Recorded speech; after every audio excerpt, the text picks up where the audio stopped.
Quand vous achetez une propriété, il y aura plusieurs intervenants entourant la transaction. Il y a les courtiers, le courtier immobilier du vendeur et de l'acheteur. Il y aura éventuellement l'inspecteur pré-achat et le notaire. Alors, voyons voir un petit peu les différentes responsabilités de chaque intervenant.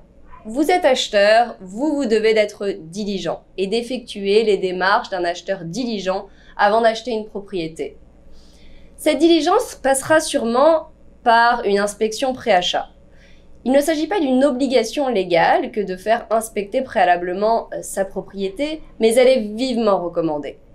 L'inspecteur pré-achat, lui, a une obligation de moyens et pas de résultats. Il est très important de comprendre que votre inspecteur se doit de faire une inspection uniquement visuelle. C'est-à-dire que s'il y a des entreposages de matériaux, de boîtes ou des choses qu'il ne peut pas déplacer facilement, il n'a pas l'obligation de le faire et son inspection reste encore une fois visuelle. S'il n'y a aucun critère alarmant sur une partie de la propriété, il n'a là non plus pas d'obligation d'effectuer des démarches intrusives, de faire des trous dans les murs par exemple.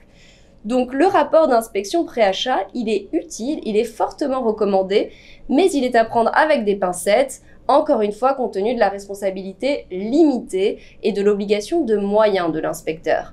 Et tout cela sans compter que la plupart du temps, les inspections se dérouleront en hiver, en période à laquelle la neige et le verglas empêcheront l'inspecteur de vérifier certains éléments de votre propriété. Voilà pour l'inspecteur pré-achat.